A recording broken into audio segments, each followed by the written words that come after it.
Hey friend, welcome back to Bible Tract Echoes. I'm Micah McCurry, your host. Thank you so much for joining me once again today. We've been talking this week about 3 of the gravest, most terrible spiritual mistakes you could possibly ever make. Again, we could make this list a mile long, but I've decided to focus in on these 3. We spoke, I think it was on Tuesday, about ignoring God.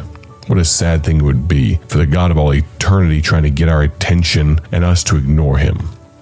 We spoke on Wednesday about irritating God. I know I don't want to irritate God, and I'm sure you don't either, but I ask your friend to consider what you do in your life and how it could potentially irritate God. For instance, putting other gods higher than he is. There should be no pantheon of gods in our life. There should be no hierarchy. There should be God and God alone. He should be the only one on the throne. We should not have a myriad of others that interchange and take his place. Don't ignore God. Don't irritate God. And don't impede God. We spoke yesterday about Achan and the grave error he made. He stole a garment, some silver and gold from Jericho, some items that very specifically had been told to the people of Israel were off limits, hands off, don't mess with them. And because of it, just a few days later, weeks later, the children of Israel go to attack Ai, the next step in conquering Canaan. And what happens? God will not let them go forward until this sin, this mistake is dealt with. I think of Hebrews chapter 12, verse 1.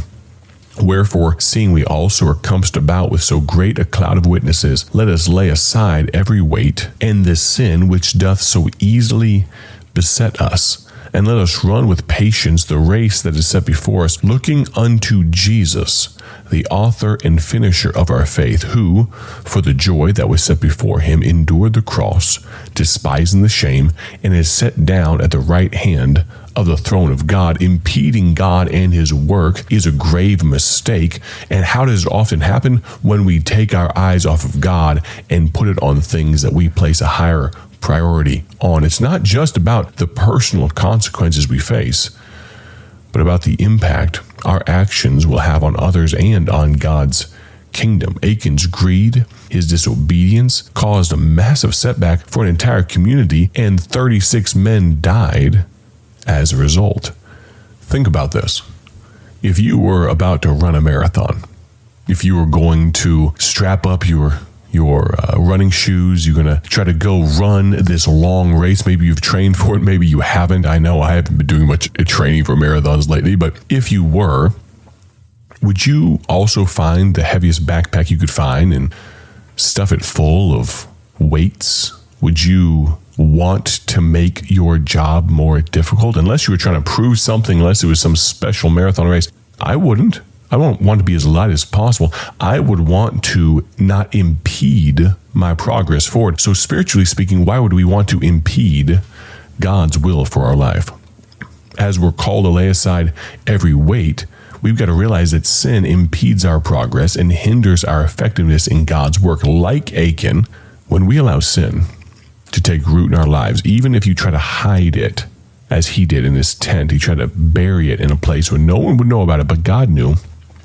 When we do that, we not only harm ourselves, but also those around us and the work of the gospel. But that brings us to our final thought. This is not necessarily a spiritual mistake, though I guess you could categorize it that way. I just want to draw this theme to a close. I don't want you to ignore God. I don't want you to irritate God.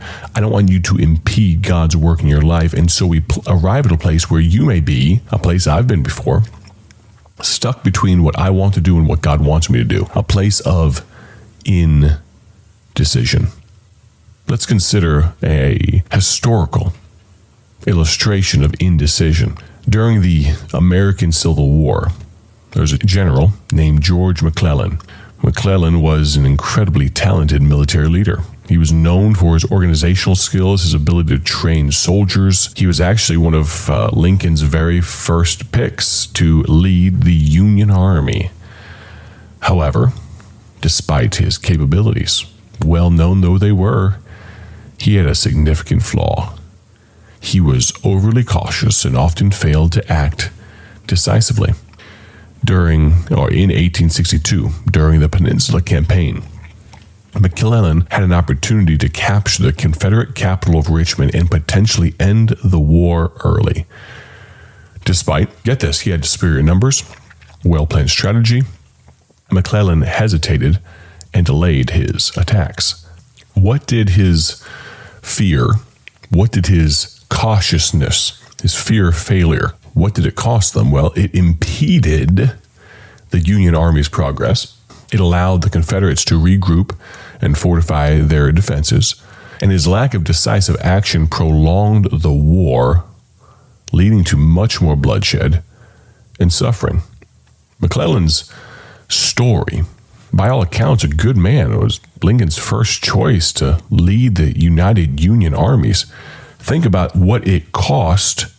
Think about what happened as a result of his indecisiveness. His indecisiveness impeded the Union Army's success, and our spiritual hesitation and disobedience to get back on track can result in us continuing to ignore, can result in us continuing to irritate, can result in us continuing to impede God's work in our lives and in the lives of others. You realize Achan cost him his life, his family's lives, but it cost the lives of 36 other men as well.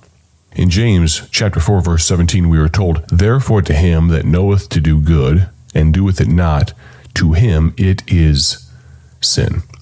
When we know what is right, we know, and the Bible tells us, it's very clear, but when we know what is right and fail to act, we impede God's work.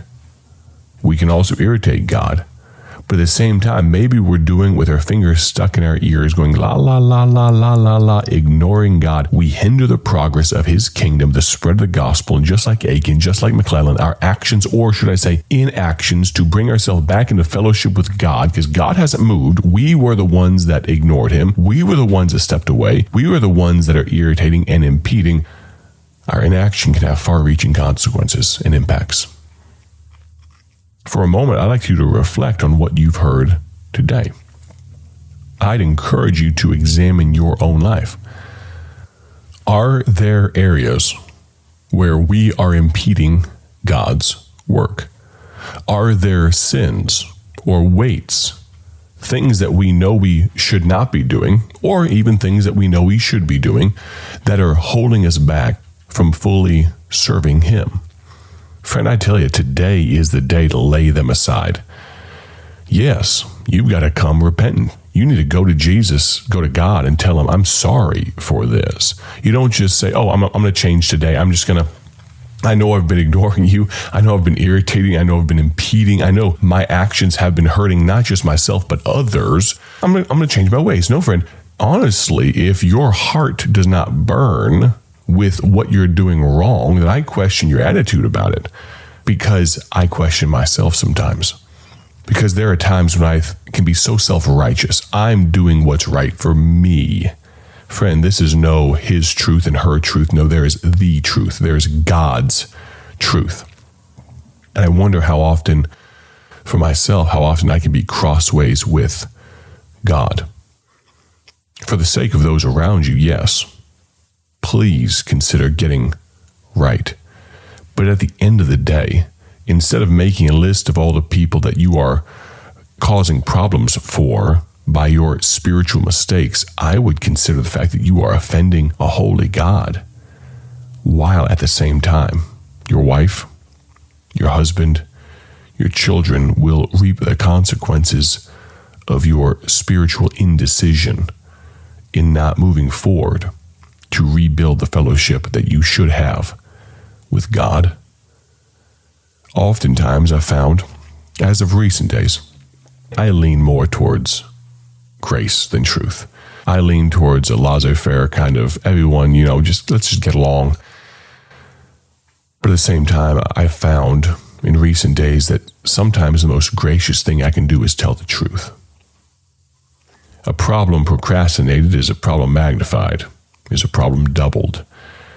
Today, maybe you need to realize that you are causing yourself and many people dear to you problems because you are not dealing with some spiritual mistakes. I'd much rather learn from these mistakes before they get so serious.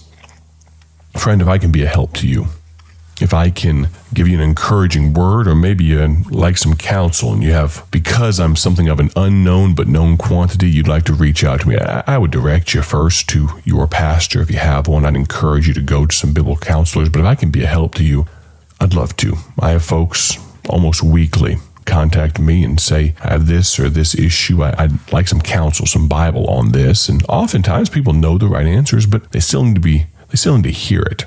And so if I can be that for you, I'd love to. I'll do my absolute best to respond to each and every one of you as quickly as possible. You can text me at 309-316-7240. I said that kind of fast, so let me give it to you one more time, a little slower.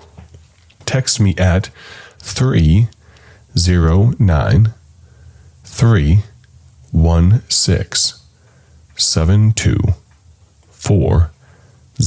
I would absolutely love to hear from you. If you have a question, a comment, a critique, if you're a long-time participant, a listener to this program, I'd love to know where you're listening from.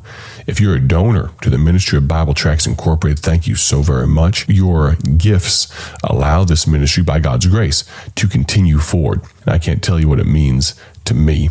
I'd ask you, if you're listening right now, to use gospel tracks. Just had the opportunity, a friend of mine invited me to go with him to a dirt track race over in Kankakee, about 45 minutes from where I live, and had a good time over there. I enjoy racing. I enjoy dirt track racing. He'd come over and help me on our house a little bit, and so I wanted to take care of the ticket cost and whatnot, and so walked up there, swiped the credit card and whatnot, and I slid across. It was a pleasure to meet you, Gospel Tract. It was a pleasure to meet you. Talked to the guy for just a moment. He remarked, I have one of those metal credit cards, they feel expensive, but they don't have any money on them, but he was remarking on that. We talked for about 30 seconds. I slid that gospel tract over, and my prayer is that he reads it. I don't know if he will or not, but I know there's a far better chance of him reading it now that he has it in his hand than when it was in my pocket. I'd encourage you, use gospel tracts. We'll talk to you next week. Looking forward to what God has for us in the future days of Bible Tracts Incorporated, Bible Tract Echoes. My name is Mike McCurry. Thank you so much for your listenership today. Have a great day.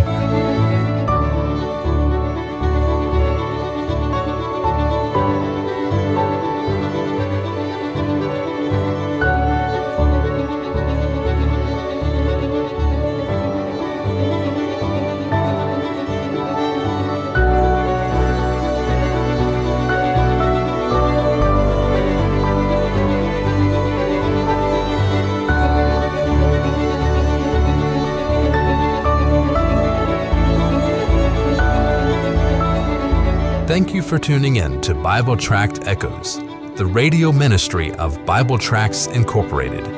Want to see our gospel tracts and other resources? Visit us online at BibleTractsInc.org. That's BibleTractsInc.org. Or follow us on social media to learn how you can partner with this ministry. Thanks again for listening. May the Lord richly bless you as you live for Him.